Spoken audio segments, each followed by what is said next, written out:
আজ দিয়েছি কত দাফন। হা হা হা হা হা হা। আমার তরি বাধায় আছে কোন শেখিয়া ঘাটে, কোন মসজিদে এলানো হবে শোয়াবে শেষ খাটে।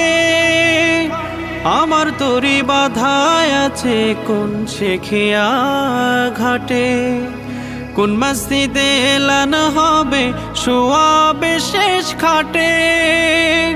কখন কোথায় করবে দাফন আমাকে স্বজন, জানাজার পড়েছি নামাজ দিয়েছি